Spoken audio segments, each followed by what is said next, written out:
Well, good afternoon, ladies and gentlemen in the USA. Good evening over in Europe, and good morning over in Asia. This is Harry Brelsford with yet another MSP Tech Talk lecture. We're just wrapping up technically summer quarter and headed into fall quarter. If you're new to the MSP Tech Talk format, it's an academic lecture series where we provide real content with subject matter experts and, of course, the occasional tip of the hat to our community sponsors that keep us on the air. Now, before I get going, I want to tell you where I'm at. So, well, two things. First of all, I want to certainly recognize that September 11th, I don't want that to escape us and go by. But where I'm at today is a Microsoft store in the Seattle area, and you'll see in the background I'm in a little learning lab. And Microsoft partners can coordinate with your local store to host events where you can use this training center. Probably sits about 20 people. Certainly, architected high-speed internet and the presentation screen and all that. But it's something I'd encourage you to do for your customer-facing events. So maybe you want to do a lunch and learn. In fact, you might want to do a lunch and learn on today's topic of compliance matters related to technology. Bring in the pizzas. The facility is free. Heck of a lot cheaper than going to a hotel ballroom, and it also just integrates you in with the world of the Microsoft Partner Program. So wanted to talk about that. Be sure to use the questions feature to ask your questions today. And the webinar is broken up into two components. So we have I would offer the bulk of the webinar as an update on traditional compliancy matters. And then the second part of the webinar is to target the vertical that we're starting to socialize and have conversations about with the cannabis technology vertical. So we'll get to that in the second half. Let's get going. We have some subject matter experts today who are well behaved and are here as academic speakers. So Joel Maloff, a longtime player in the game, and Mark Haskelson in the Compliancy group. So Joel, go ahead and introduce yourself, followed by Mark. Wonderful. Thank you very much, Harry. Again, my name is Joel Maloff. I am the Senior Vice President of Phone.com and also the Chief Compliance Officer. I've been involved in helping our company become HIPAA compliant for going on 3 years now. In addition to my roles as Chief Compliance Officer, I was brought in nearly 10 years ago to create the Channel Partner Program for Phone.com. And Harry, I don't know if you remember, you were one of our very first events when we first created that. And actually, just as a very quick aside, when I was doing your presentation, I had lost my voice completely and had to do the presentation after we had an open bar, and the bartender gave me a drink that helped soothe my vocal cords for long enough for me to get through the presentation. Makes for good storytelling, that's for darn sure. Yes, and I do remember, I think that was our spring SMB Nation show we used to do out in New Jersey, if I recall correctly. I think it was actually in Las Vegas. Oh, it was the fall show. Okay. Yes. Okay, yes. Great. So final comments. I also, you mentioned that this is an academic presentation. I am an adjunct faculty at Colorado Technical University and currently working on my doctorate in a cloud computing, healthcare, privacy, and security. Yeah. So right down the line. Yep, keep on. Well, we'll have you back on those topics, that's for darn sure. So Mark, you had the great pleasure of last week being at the Channel Pro show in the Bay Area, and you got to see my son, Harry Jr., or HB2. And I appreciate you keeping an eye on him. But sir, introduce yourself. All right, so I'm the president of a company called Compliancy Group. So our role is to simplify compliance so that people can confidently focus on their business. We are both direct and in channel, so we are used to helping lots of different folks address this issue. As a matter of fact, we are proud to say that phone.com is not only our phone system, it is also our client. So this is a somewhat symbiotic group here.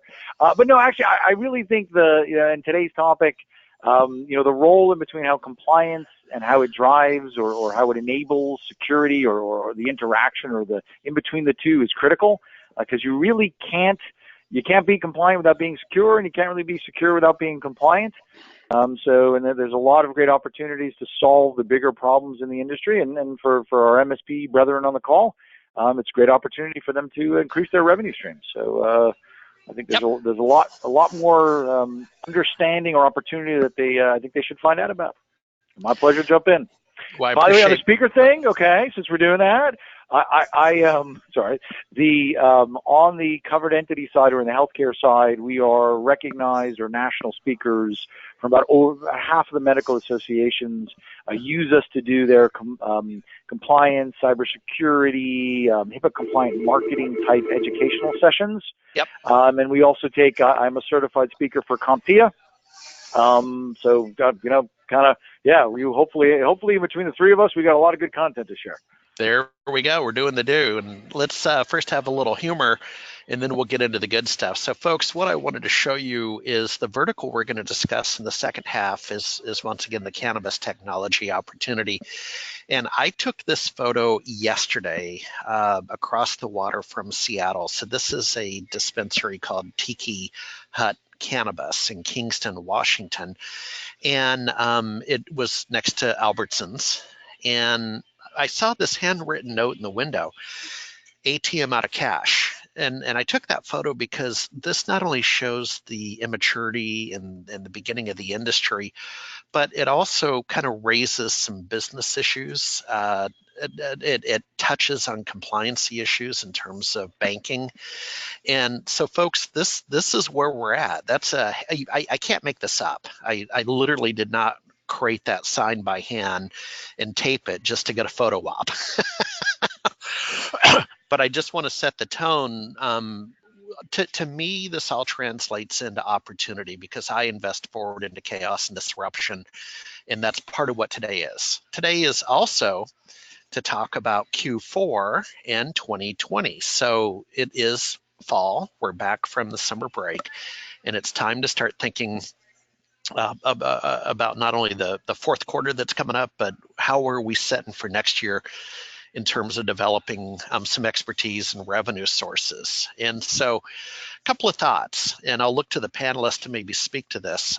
Yesterday, Kaseya, a community friend, announced that they are making a big investment, a $10 million investment to beef up their compliancy practice that would then allow Kaseya partners to develop expertise and go out and provide these services. So Fred Vacola over at Kaseya says compliance is the next big managed service, rapidly becoming a necessity for MSPs who want to remain competitive. So Mark, let me call on you. You're aware of this development in the industry, and you also echo some of the same opportunistic talk. If you want to catch what I'm throwing. Oh yeah, absolutely. So in the simplest of terms, compliance will both validate and justify all of the advanced security services an MSP is trying to deploy, right? Yep. So if you think about the challenge of trying to get an end client to understand why a combination of different pieces of technology are required to properly protect them, often they push back. It doesn't sound like I don't understand it, therefore I don't want to pay for it, right? So we've seen this true opportunity where compliance can be used to open a door into a new opportunity, right? So I'm not interested in a new MSP, but I do need to satisfy a federal law, and therefore I need some help with a security risk assessment, et cetera. So it absolutely, and I also feel very strongly that it also is the opening of the door for the MSP to shift from a services player to a solution player, because when it comes to compliance, it's a business problem, a technology problem, a reputational problem. There's a lot of different components of it. So now you have as an MSP, you're not just saying, hey, I'm going to put in your firewall. You're saying, look, you have a set of challenges, and I can now help you address all of them. But probably the biggest driving factor, I think, for the MSPs is truly it simplifies how they communicate with the customer. They can hide behind the law. And if you look at it, let's say, hey, what is it, 31% of ransomware attacks are perpetrated against, let's say, a healthcare client or an SMB player in healthcare. Yeah, they're highly vulnerable. They need the services of an MSP, even if they don't know how to ask. And the ones that get it, and I think Fred was very correct in his statement there, that this is the next big, opportunity for MSPs. Yep. Yeah, and this feels like more of a natural act, Mark. We carried the flag for a couple of years on analytics, and everyone kind of agrees, yes, it's cool, but we didn't see the uptick with our demographic or personas that I was hoping for. It just, for whatever reason, wasn't a natural act. Our guys aren't data scientists, is kind of the bottom line. But the compliancy area is something that the listeners can do, right? And you're in the booth at a lot of different shows, guys. You don't need a PhD in math, okay? You can do this. Let me take on the second point, downstreaming. So part of the research I did in preparing for this webinar with the team was I found a conversation about downstreaming, and that is enterprise regulations are going downstream to small and medium businesses.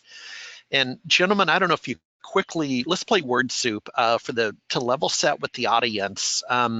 If you wouldn't mind quickly, whoever wants to do it, define each of the terms. I think most people certainly know HIPAA and GDPR, but let's take it from the top, if you don't mind defining what these compliancy areas are. Payment card industry.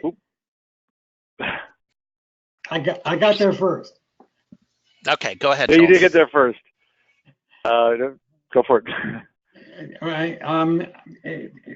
DSS is generally associated with PCI DSS. Data security standards. I don't know if I got that one right. FINRA. FINRA. I know it's finance regulations, but I don't remember the acronym. Yep. All right, I'll take the last two just because now you're back in my.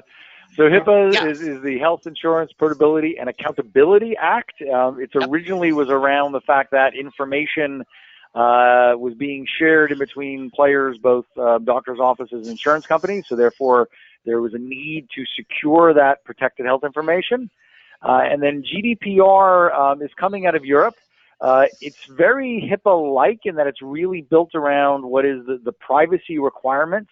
It is similar to many other regulations. It becomes an amalgamation of both privacy requirements and the security requirements or the technology requirements to be able to prove what you did or did not do. So it is, to echo, let's say, the downstream, almost all of these cannot be satisfied with just one approach or the other. You need a security expert and you need a compliance expertise to truly address these correctly. Harry, let me jump in and add one thing. GDPR was something that we had to research. We are mostly US based. And Mark, correct me if I'm wrong on this one, but GDPR primarily addresses individuals. It is not associated with companies and their privacy, but rather consumer privacy. Is that correct? Very accurate. Yeah. So it is. And there are a lot of legs to it. Probably the most dangerous part of it, the most interesting thing, I should say, two things. It is a European rule, and we're all waiting to see just how aggressive Europe will enforce it outside of their borders. But do understand, it's 4% of your gross national or international revenue is the fine. Okay, so it's a big ass fine. But it is very much around privacy. It is really meant to be very much what I say. It's much closer to HIPAA in that it's, as a consumer, you should always have the right to know who is looking at your data, how they're using your data. And a cool one in GDPR is the right to basically remove yourself. When I mean remove yourself, GDPR says I, as a consumer, get to delete my file. And everybody, and then when I say you have to, this is kind of entertaining. How do I prove I deleted you? It's kind of a fun one, right? Yep. But hey, Joel, yes. let's pick up on GDPR. Is I worked with you a couple times earlier this week in preparing the deck. You wanted to talk about California moving forward and sort of some of the GDPR isms out of California, if I heard you correctly. What's going on with California? So what was interesting is that last year, California passed a law that is based on GDPR. The reason I brought it up is that many people, as Mark very rightly said, well, GDPR, General Data Protection Regulations, applies only to the European Union. It doesn't apply to us here. Well, actually, you're correct. It doesn't, but it will. Yeah. California passed a law last year that will go into effect next year that is based on GDPR. I believe there are several other states that are looking to do the same thing. And so if you have noticed towards the end of this year, you're seeing a lot of companies sending you notification confirming their privacy policy, asking you to click to remove yourself. That's what's driving this. Yep. And we'll move on to some folks. We got a lot of slides, so bear with me. But the bottom line for Hey, the MSPs, one other. Can I give you one other downstream one, Harry? Yep. Go ahead. So Joel is making a great point that the belief is that now that California's taken this position, this will be a standard across the U.S. within 18 months. That's our prediction, right? Yeah. The other thing is what we're seeing, which was the one which is more apt to what is the MSPs, is the New Hampshire law, which is specifically defining the security standards. So it's going that distance that was missing in some of the regulations. And that's the other one we see is going to also roll out and come, be a national standard quickly now that one state has drawn the line in the sand. Hey, Mark, a follow-up question for you. With your attendance at Channel Pro in San Jose last week out on the floor, so you're in California. We just talked about California. Were you having these kind of conversations on the floor with the MSPs and partners at that show? Yeah, just about every event we go to, and then depending, certain events have larger, smaller, more strategic, more MSSPs, et cetera. But the concept of compliance being a critical, let's say, lead-in facilitator revenue opportunity is definitely a conversation in just about every level. The California GDPR itself, actually another big one that isn't on here, which I think is actually extremely valid for MSPs, is NIST 800-171, which is DoD manufacturing. Okay. That's another really big one that's very lucrative for the players. And that's what we're hearing. Please go ahead. I'm sorry. Yeah, could you repeat that term again, please? Okay, so it's NIST 800-171. NIST is the standard, is a lot of things, but 800-171 specifically has to deal with subcontractors in the Department of Defense manufacturing sector. So what happens is, the U.S. government puts out a contract for $1 billion aircraft. Whoever gets that contract will use somewhere in between 5,000 and 10,000 small individual contractors to manufacture those parts. The thing is, no manufacturer can participate if they can't prove their satisfaction in NIST 800-171. Okay, and it has to do with, hey, look, this is Department of Defense data. Yep. So it's a great lucrative opportunity and a very growing part of the economy right now. Well, and I think that I'm glad you brought up defense, because as we go to the last bullet point, so first I'll read it and kind of explain it, but then I want to talk about our push at SMB Nation for everybody to really be thinking about verticalization. So bottom line for MSPs and compliance, expand current client relationships and also earn new customers. They'll drive incremental revenue. That's what my research is showing in verticalization right now. So what we're saying across the board is, work with clients you like. And one of the ways you would like your clients is because you have domain expertise.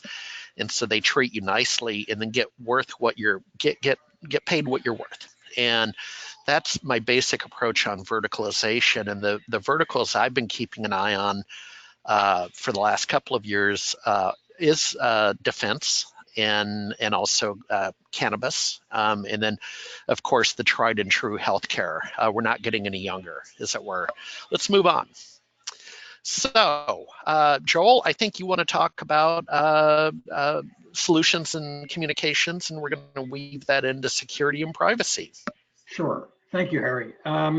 As I mentioned earlier, I'm with Phone.com, and Phone.com is a unified communications, or what was formerly called a hosted PBX, or cloud-based voice and video services provider. And I know we're talking about MSPs that focus on a variety of verticals. Harry, you mentioned cannabis. We're all talking about healthcare now. We have a few other verticals that we're very strong in. Those would include legal, finance and accounting, nonprofit organizations, and we've been very successful with small local governments. Actually, it's not so small. The city of Newark, New Jersey is one of our customers. When you look at those and we talk about managed solutions, it doesn't matter which vertical you're talking about. Without communications, it doesn't matter. You're not providing a viable total solution for your clients. And so as we talk about all of these, I would ask that you consider, how is communications part of the total package that you're offering? When we talk about security and privacy, again, Mark's talked about the various GDPR-like rules. He's talked about HIPAA. I'll throw out another one that's part of that Mark's team has trained me on, which is high tech. That's another regulation that is applied here. Security and privacy are a requirement. The fines are substantial. What does that mean to you and your clients? So if you're working with a client and they inadvertently expose someone's protected health information, ignorance is not an excuse. You're still going to get hit with a fine. I've tried that. Yeah, well, I tried to get out of riding my bike as a kid on the road and not the bike trail, and I pleaded ignorance of the law, and it didn't work, Joel. But go on. Yeah, and Harry, it doesn't get any better as we get older. So my bottom line point here is that an effective managed solutions ecosystem, where you as the MSP are advising your clients, this has to include a unified communications partner that understands and embraces compliance. And I'll share with you an experience that I've had. We have on our website for our healthcare prospects the ability for them to click on a page, ask for help.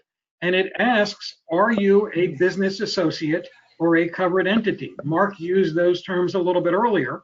To be clear, a covered entity is a medical practice of some sort that does such things as creating prescriptions or diagnoses, other protected health information.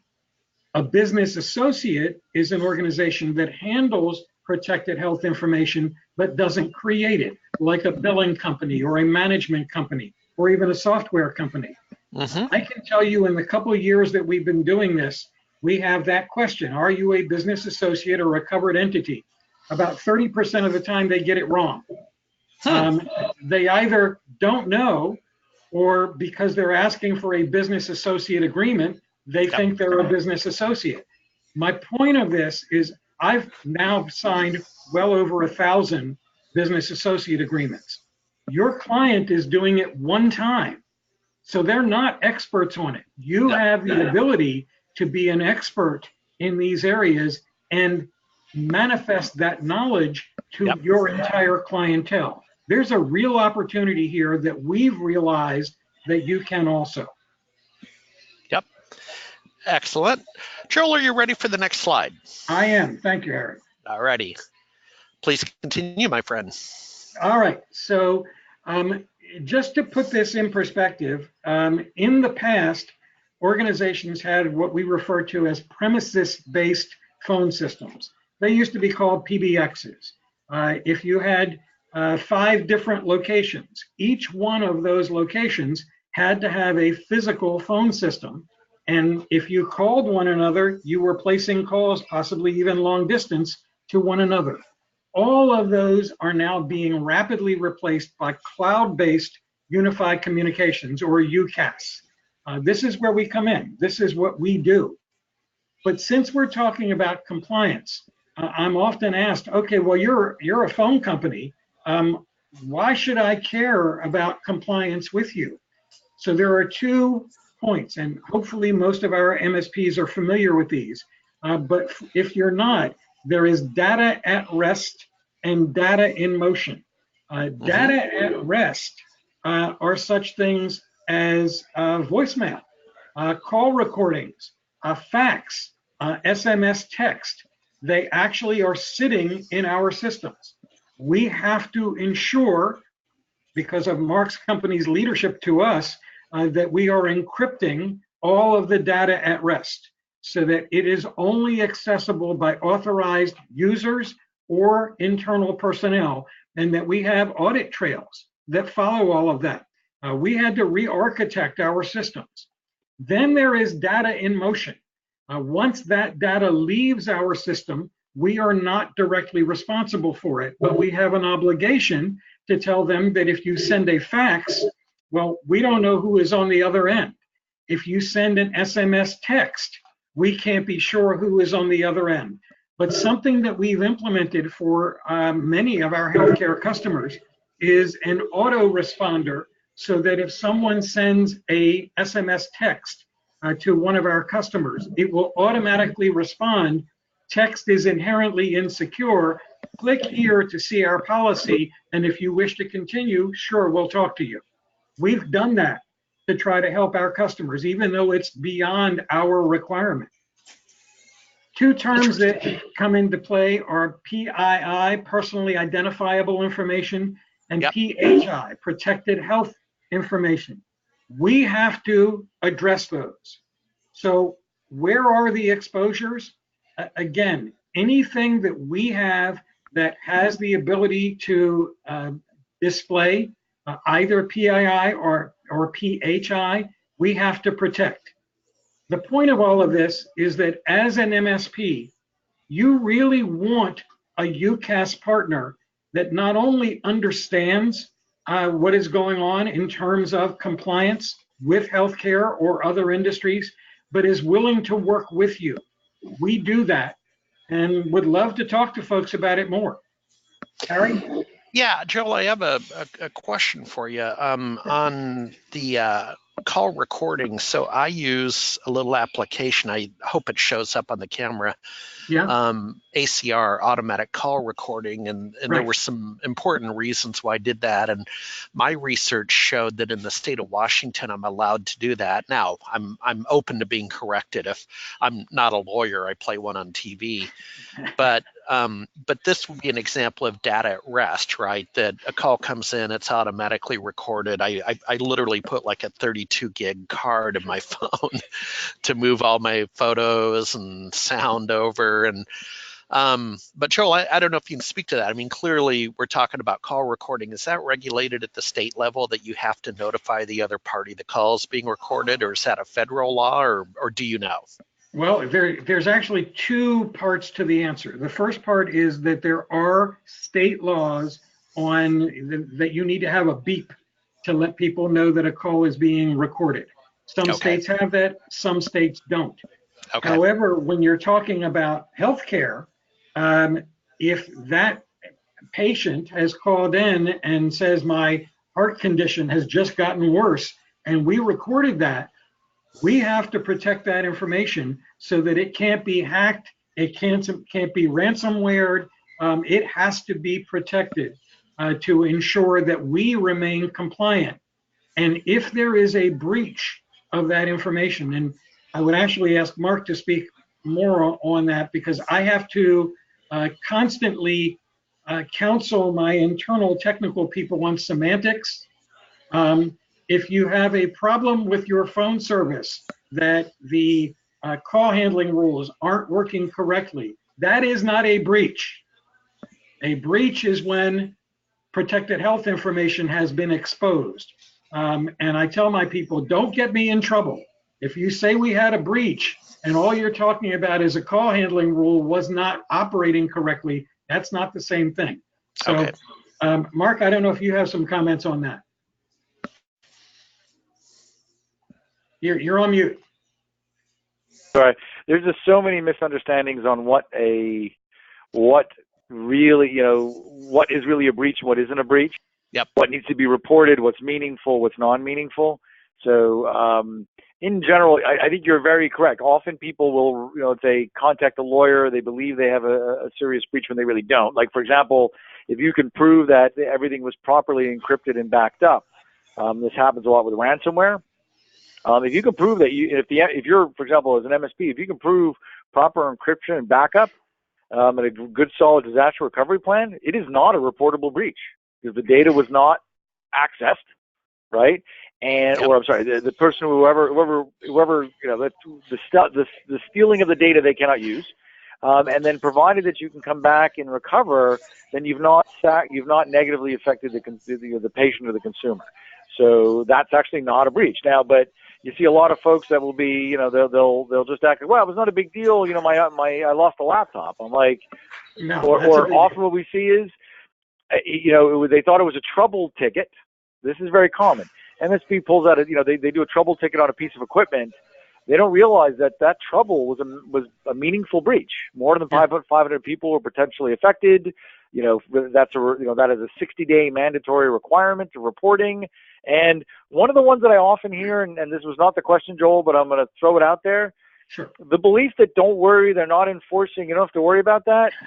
This year, they're up to about $800 million in fines. They're not all HIPAA guys, but now the world of HIPAA and the various different regulatory acts and their enforcement, this is a serious revenue generating opportunity for the U.S. government. Okay, it's close to $1 billion. So they're taking it much more seriously. So in the 3 years that we've been doing this, I've had only one instance where a customer called in and said, we think you've been hacked, there's a breach. And it turned out that some of their patients were getting calls from unknown numbers and they felt that we'd been hacked. It turned out it was their accounting office and they just weren't propagating their caller ID and identifying themselves. So it wasn't a breach, it was just, can I be nice and say management incompetence? Well, the scary thing is, no, I apologize. Sorry. The scary thing that is, and this is one of the educational opportunities to differentiate the MSPs from as a value provider, is the simple misunderstandings like this.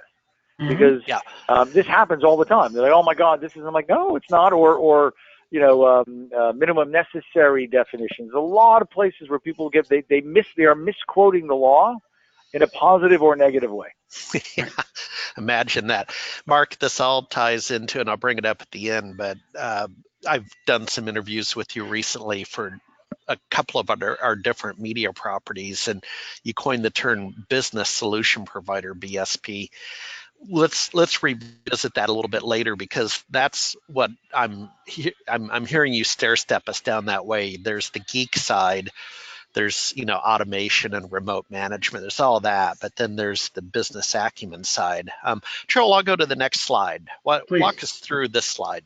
Right, this is Mark. Mark, sir, walk us through the slide. All right, so we've hit on some of these points as we've been talking. But really, this is when I'm speaking to MSPs, the idea of this is helping them understand, I guess, relative to, you can specialize on a lot of things, right? And if you think I think we may have some slides in here on the top areas and how they rate of, let's say, MSP feedback, what their concentration are. But if you just take healthcare, not only is it one of the largest sectors of the U.S. economy, okay? Enforcement is way up. The failure rate, and this is kind of interesting because a lot of MSPs will be like, hey, I did a security risk assessment, therefore this person is compliant. That is not an accurate statement, folks, okay? That's the reason why 94% of the people who get audited fail. And just to give you a sense of scope, the average fine right now is running at $1.5 million. Okay, yep. So this is not the, they'll charge me 20 grand, I'll survive it. Yeah, this is a big deal. The other point, the two other points that we try to make on this is healthcare is almost 3 times more targeted for ransomware, partly because of the value of the data they have, and because the majority of the market, in this case 80% of the market, over 5 million players, businesses, they're small and mid-sized players. They're the perfect size for an MSP. Their data is very valuable. They're under a lot of attack. They usually are too small to have any formidable internal IT security functions. So they really are looking for outside help. The last piece of this that I try to stress to MSPs is do be cognizant of that. Healthcare is not one thing, okay? When you are talking about HIPAA law, you are talking both covered entities, doctor's offices, and all vendors or business associates that serve a doctor's office. It means lawyers, accountants, insurance companies, and I mean by like insurance benefits administrators, self-insured organizations, call centers, any of these folks. If they are in any way provide, or for example, phone.com, right? Because they are involved, voicemails are being taken, PHIs potentially being housed and transmitted within their infrastructure. Yep. The other one that I like to share is not all covered entities are equal, right? So you hear a lot of people, I spoke to my dentist and he really wasn't interested, or I spoke to a couple of, understand that in the world of medical specialty, just like in almost any any, let's say, industry vertical, there are some types of businesses. In this case, let's take dentists, because we see a lot of MSPs working with dentists. A dentist goes to school for 4 to 6 years, comes out and can practice. So I'm not criticizing them, but if you compare them to an ophthalmological surgeon who uses a laser to cut somebody's eyeball, okay, that is somebody who invested 12 years of their life to get their degree. They rely heavily on technology to be able to do their work. Let's be realistic. If they make a mistake, they blind somebody permanently. That's a pretty high liability game. Okay, so they are going to be far more receptive to you as an MSP saying, look, I just want to help you know your risks, manage your risks, remediate them, reduce your liability, blah, blah, blah. So those are the points we try to make with this particular slide, and why MSP should be seriously thinking about healthcare as a vertical. And folks, if you look on the lower left, you see the term NIST, N-I-S-T, and Mark, that's one of the reasons I wanted you to highlight that last slide was 2 days ago, I wrote a blog about how last week, and I fully admitted in the blog, folks, it's over at m365nation.com underneath analysis. And just posted a couple days ago, and I wrote this piece saying I didn't know what NIST was. I was at the SolarWinds Empower conference in Atlanta, Georgia. It came up in a panel. So of course I'm sitting there, Mark and Joel, I'm sitting there Googling the term. So I act like I know what I'm talking about. And I said, you know what, let's just turn this into a blog, because I can't imagine doing that. Yeah, I only know what I know, and then in the blog you'll see I say, the older and wiser I get, the less I find out I know. So, folks, if you want a primer, in this case on the NIST cybersecurity framework over at M365 Nation. Let's move on. Okay, we're back. So, how can compliancy as a service just take it from there?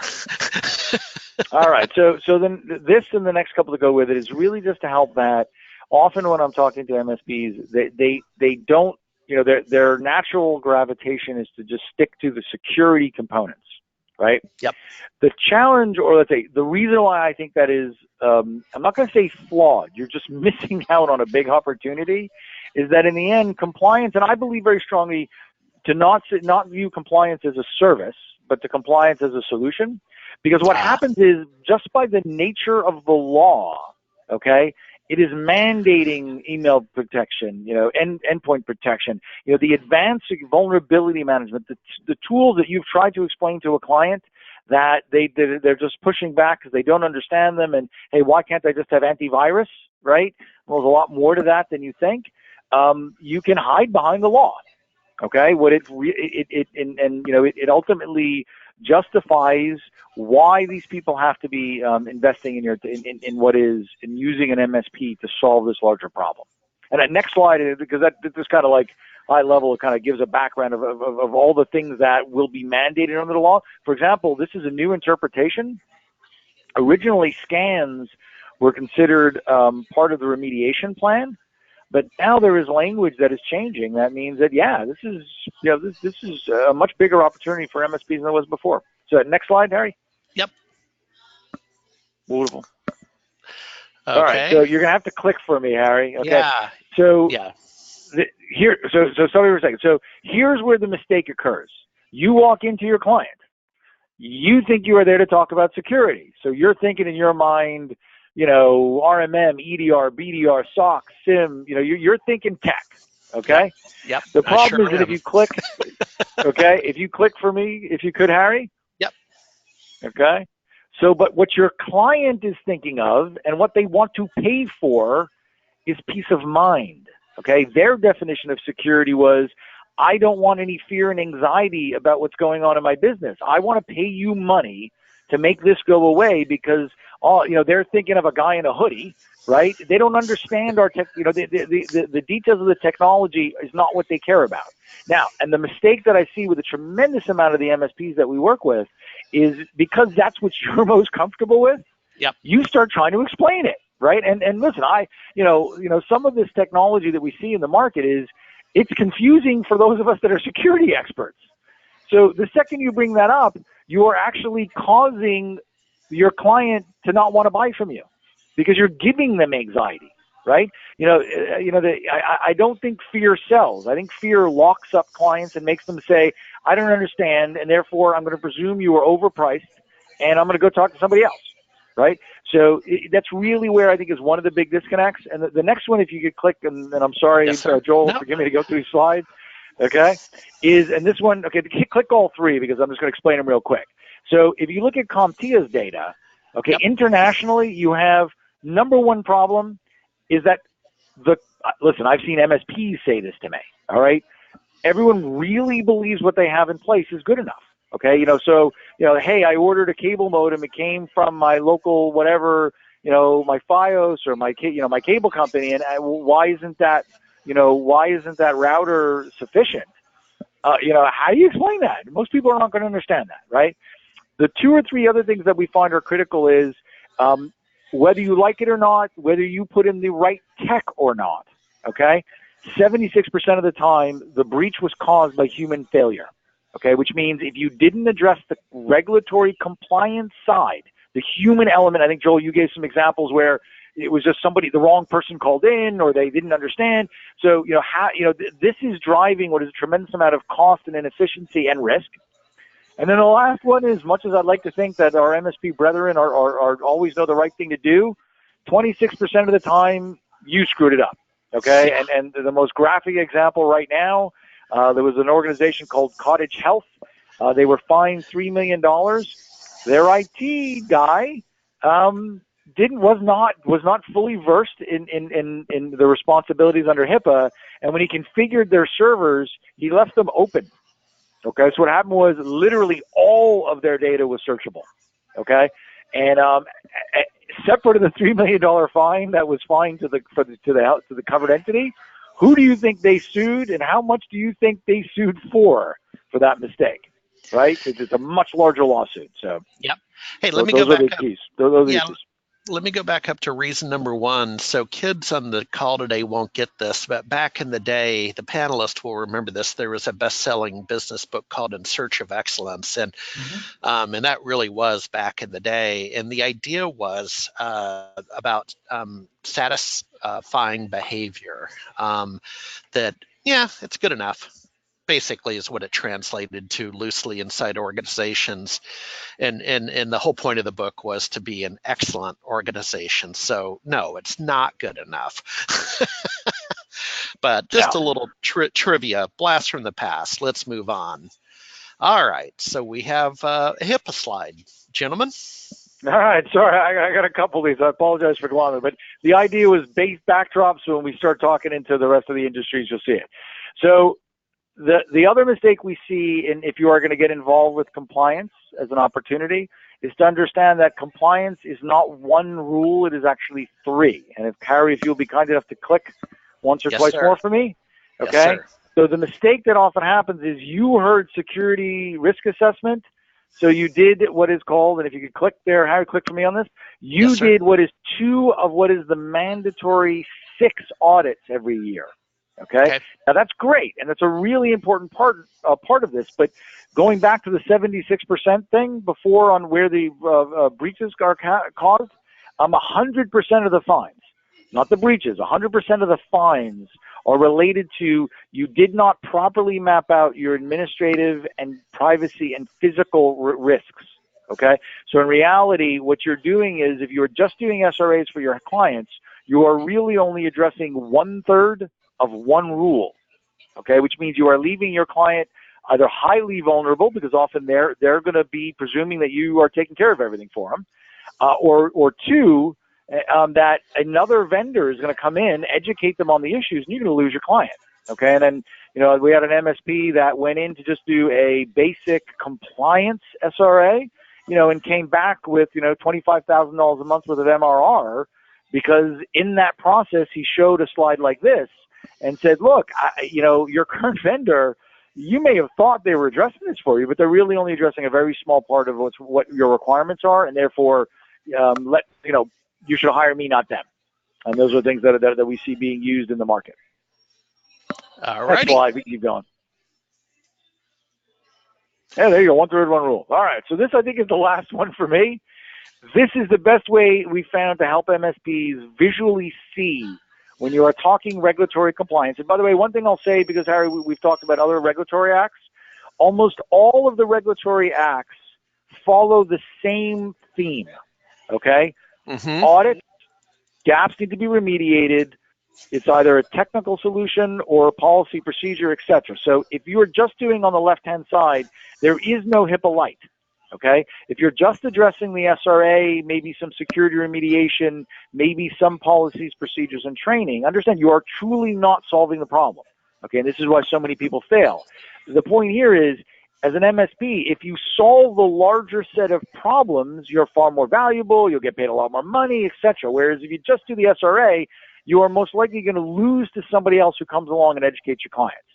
Because it really does require, in addition to the policies and procedures and training, there's how you manage your business associates, technical due diligences, incident management.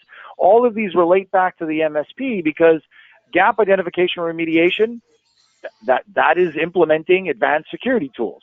Okay? Business associate management, hey, you're a vendor, so are other vendors, but you're in a great position to say, look, the billing firm that you wanted to use is not secure, right? They failed on the what is the security audit. Let me recommend another player to you. And then on the incident side, that goes back to a little bit I was saying with the trouble tickets, where we've seen MSPs either not properly inform the client of the requirement, or the client wanted to report it and the MSP couldn't supply the data they needed so they could report it correctly because they didn't understand that those two things go together. But needless to say, all this can do is help you grow your business. So why would you not consider it? There we go. How about a next slide, or if you're cool with that? Next slide. All righty. Okay. Yeah, a couple bills. Sorry, put a couple clicks in there. All right. So all right, now we can get to the fun stuff. Yeah, now we get to the fun stuff. Before you go to that, I have a loaded question for Mark. No, you'll like this one. This is a softball. So one of our listeners, as an MSP, is calling on a customer prospect, and the competitor that they're trying to displace says that they are HIPAA certified. What does that tell you? Oh, I love this one. All right, so that is thank you for that great lob. Okay, so there is no such thing as HIPAA certification, and anybody who's using that nomenclature is, and I don't know who they are, so I don't mean to speak ill of them, but that is absolutely 100% incorrect. Okay, the federal government doesn't certify you. Okay. Now, what has happened, and for example, some people confuse, and Joel is one of the organizations that bears our seal of compliance. As a third party, what you can do is bring in a third party, and the third party's role, and this is what Compliance Group does, is we are verifying and validating you've done everything that was required under the law, and that you have the documentation to prove it. But so, for example, if anybody who says they're certified or certifying, right there, that is one of the fundamental premises of the law. There is nobody who's 100% compliant. And if somebody is saying they're certified, they clearly they absolutely do not understand the crux of the law. So how can they help you or help you, solve your problems if they just don't even understand the basis of it? The other one I've seen is, the other one I love is HIPAA spelt wrong. Oh, I've been burned on that one. Yeah, it's not hippies. Yeah, it's not hippies in Berkeley, California. I did have I had a client competitive situation once where they said, well, why should we use you over the other guys? And I said, well, for step one, they spelled HIPAA wrong on their website. So I wouldn't, that doesn't bode well. Yeah, yeah. I've been corrected on that, and it will not happen again. The way I remember, Mark, how to spell it now is, again, it's not about hippies, but it's about HIPAA. So I emphasize the A's, and that helps me remember. Okay, hey, well, then let's move on. I've had it autocorrect too, so I can't say I'm innocent of that as well. But okay, so folks, we're arguably about 2/3 of the way through the webinar. So let me frame it up. If you came late, this is the MSP Tech Talk series. We're technically wrapping up summer quarter. This is an academic lecture series where we hope we're providing real value that's practical along the way. Today, the webinar was about compliance. And in particular, I wanted to emphasize Q4 in 2020 because that planning starts today. Okay, it just does, and especially if you're an organized entity that wants to grow and go, you should be engaged in this planning. Now, as you well know, for the last 6-9 months, we have been messaging verticalization, and so talked about that in passing: defense, healthcare, and cannabis. And cannabis is a vertical that's now, with state of Illinois coming online and Michigan and some others, it's approaching 15 states or government entities when you throw in the Washington D.C. Thing, whatever that entity is. And I want you to be thinking about this in 2020. You're going to see us double click down into the conversations more. And so what I have today is a couple of examples about some topics in the cannabis field, the cannabis technology field, that today we're just trying to get you thinking about it. And then we will be announcing shortly, in the next couple of weeks, a 3-part lecture series independent of the MSP Tech Talk that builds upon the book I wrote about how to be an MSP in the cannabis vertical. So I've got a security distributor and I've got a security ISV that are going to help me, again, keep the conversation serious, keep it technical, and double click down into my book. So that's what I'm trying to do today, is just get you thinking. Let's set the table, and then we'll see you back in October as those 3 lectures start to play out. So here's a couple of things. Obviously you can read the screen, but as I did research over the last week to come up with current events that I think relate to some compliance, regulation, traceability, and government affairs issues, this is where we're at, right? This is the Wild West. My 3rd slide today, if you came in late, about cannabis dispensary running out of cash yesterday in the Seattle area. So the World Health Organization recommended a less stringent scheduling of cannabis. They were essentially overruled by the UN, although they have separate entity relationships that declared that recreational marijuana programs and several medical programs, and a tip of the hat to medicinal use, where I think you should start your practice, are contrary to international drug control treaties. So folks, this is the landscape. This is what we live in.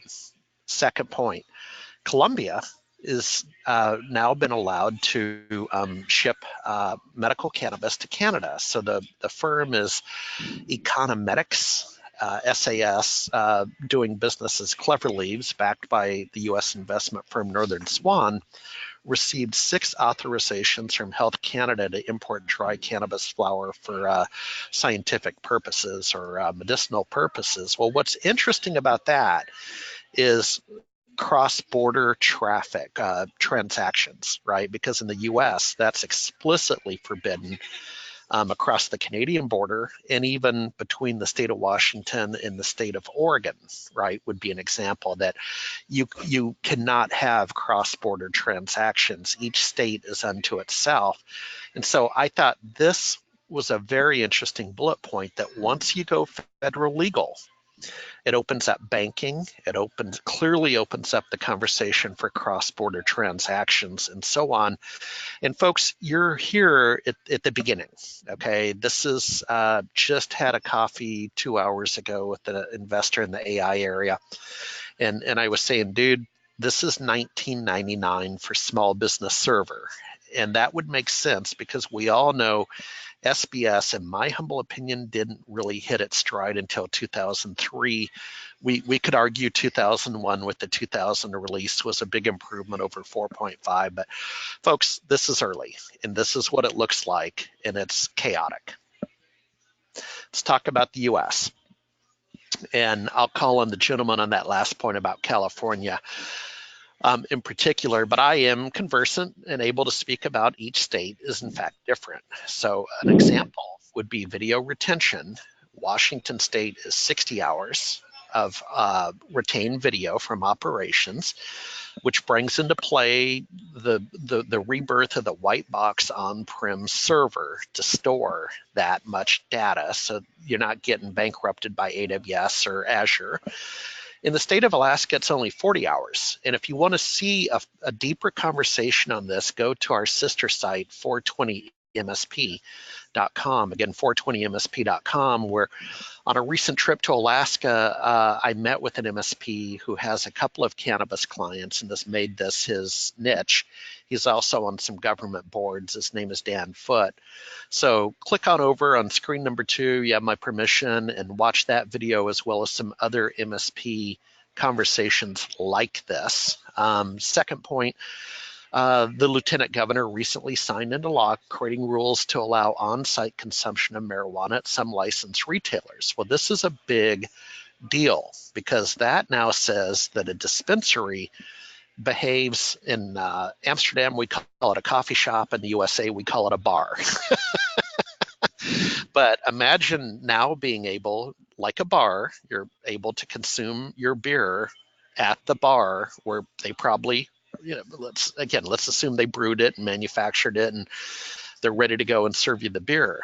This is a game changer to allow the on-site consumption of marijuana at a licensed retailer. That's what it looks like. You're now going to see these Dutch coffee shop looking things, and you're going to see the equivalent of a bar. And folks, this is every day. This is changing. I didn't have to go very far back to do the research for this webinar. More what I want to convey is the excitement. Mark, I'm going to call on you to start with California about finger pointing. Is you and I did some research earlier this week. You had really interesting stories about the relationship between county government entities and state level government. So as you were saying, right now it is entirely at the state level, but what's happening is in California it's in trouble where as much as 40% of the dispensaries were actually illegal. And what was happening is, because this is an all-cash business, right, because you can't use any of the banking systems right now, what you found was, they would cut a county level auditor when they came into a dispensary say, no, I've satisfied the state level, so I'm good. When the state level guy came in, they would say, no, I satisfied the county. And so what's happening was you had a whole bunch of dispensaries that basically were not satisfying either, all right, and therefore you're not getting tax revenue.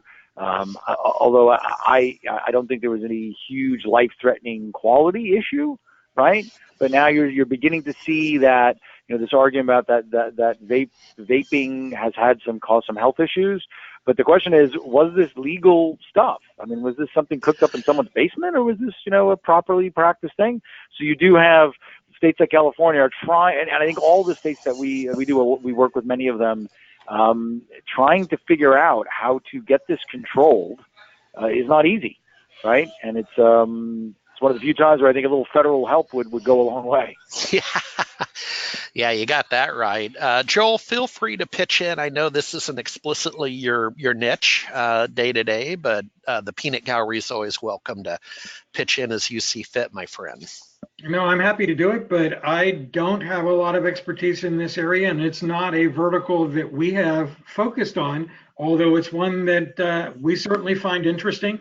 We're perfectly suited for entrepreneurial, growth-oriented businesses.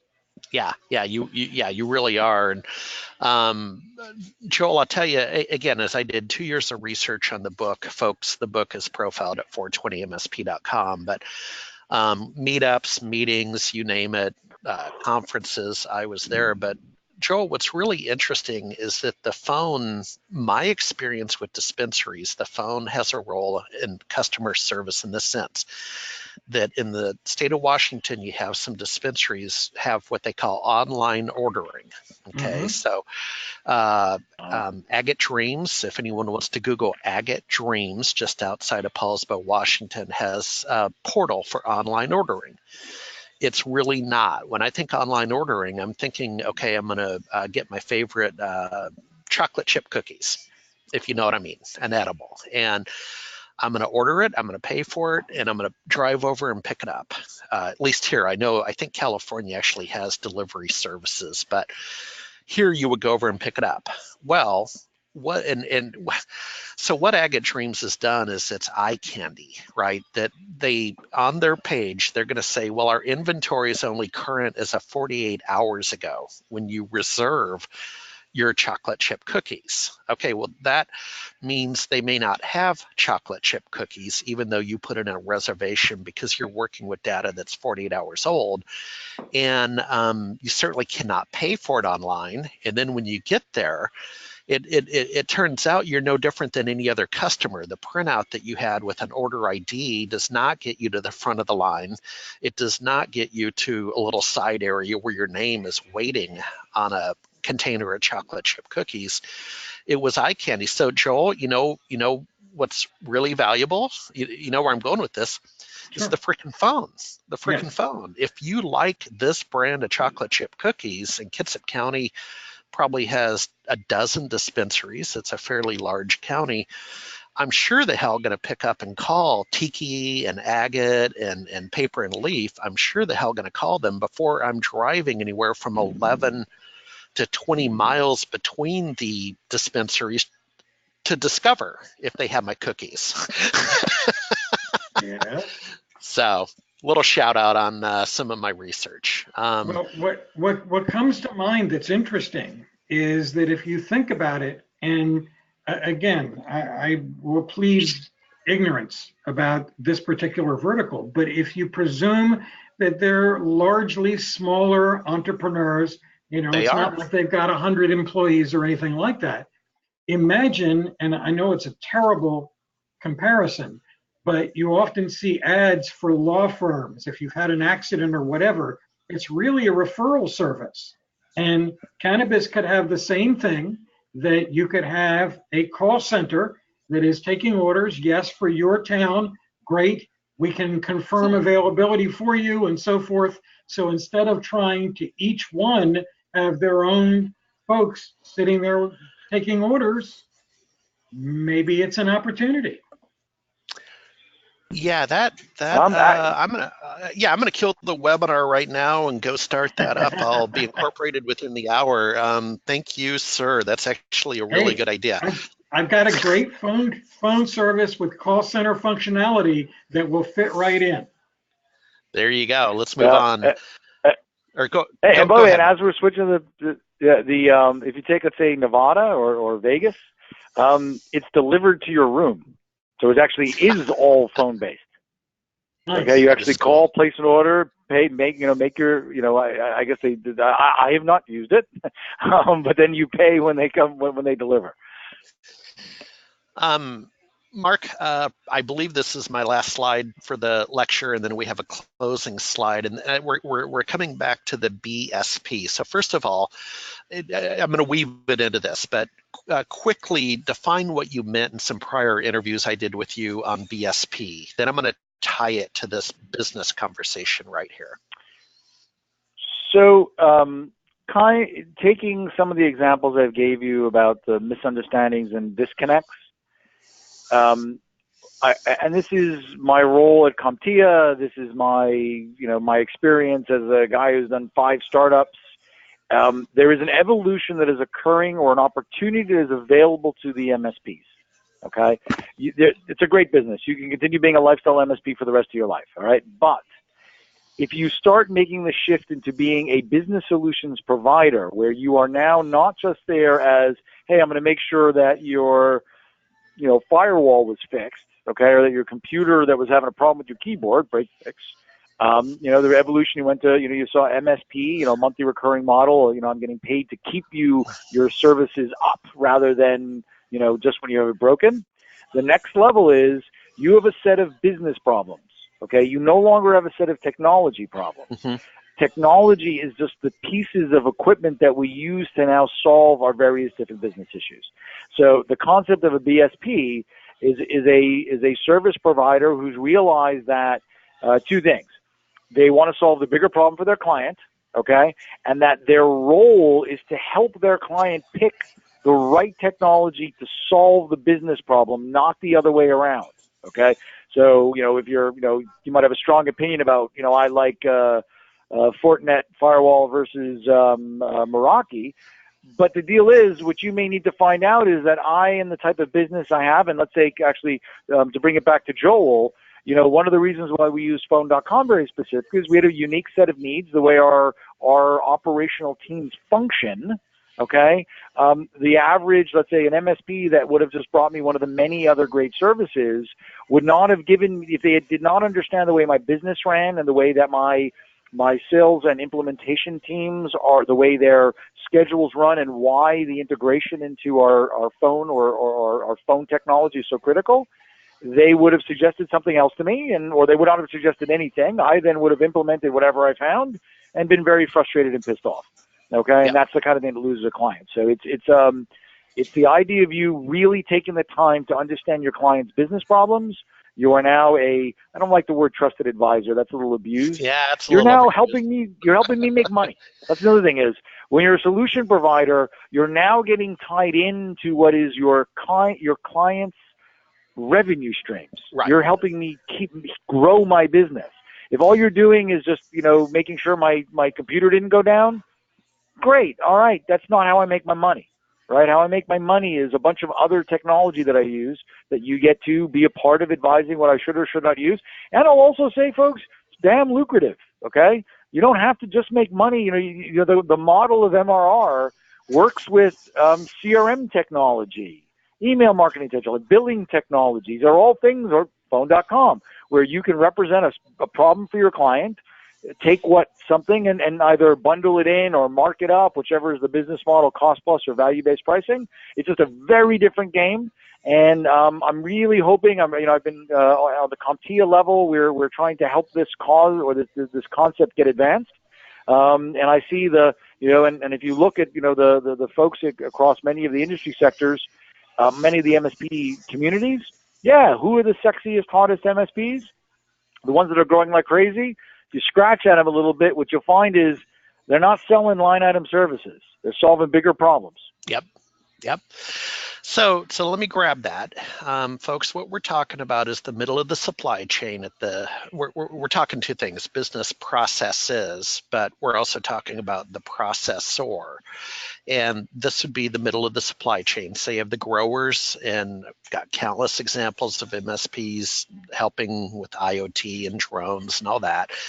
Then you have the middle, where the work gets done, the manufacturing, if you will, and what you're reading on the screen, loosely interpreted, is this is akin to a winery. Okay, so where we make the different varietals of wine and we experiment and we do some cloning and different breeds and all that. That's the analogy here when we start talking about terpene content and potency and so on. So I'm going to let you read the screen, but I'm going to pose a question. If you were comfortable serving a large winery, maybe a step below Mondavi up in the up in the different valleys north of San Francisco, do you think they have analytics at work, business analytics at work, so they can review their data. So, there's a role here for the MSP because we've got to capture the data to make great financial decisions and then leverage that data to negotiate better deals in the future. Then the example becomes very clear, right? Once we kind of get our head out of the science of what extractors do and so on, it's analogous to the wineries, and hopefully the answer is yeah, I get it, and there could be a role there for me to not only maintain the supply chain software and the workflow and processes, and heck, SharePoint even probably has a role in there somewhere, but then also help these people who are not necessarily the best business people. These tend to be, when I did my research and went to meetups, these are often here, they're University of Washington PhDs in almost the horticultural area. And I mean, they're wicked smart, but Mark, to your point, they could use an MSP who's been around the block, started, owned, and operated a business, and could maybe lay down some business acumen, if that makes sense. No, 100%. So, because if you think about it, almost all businesses have the same yet of universal problems, right? Right. Hey, by the way, happy birthday, Harry. Yeah, Jenny slipped that in. It is, in fact, my birthday. It is September 11th. I recognize September 11th, as we all should, but it's also my birthday, which is why I'm in a bike jersey biking around Seattle having meetings and headed to a little birthday party at my mom's retirement home. So, folks, let me just do a double check if we have questions today. And while you're doing that, Harry, it's also my youngest daughter's birthday, so you share something with her. Well, there you go. And Joel, I'll tell you, my brother Taylor, his daughter, Krista Brelsford, just gave birth to her third child today. Oh, so, congratulations, Uncle. Out in Tennessee. Hang on, it looks like I have a couple of questions.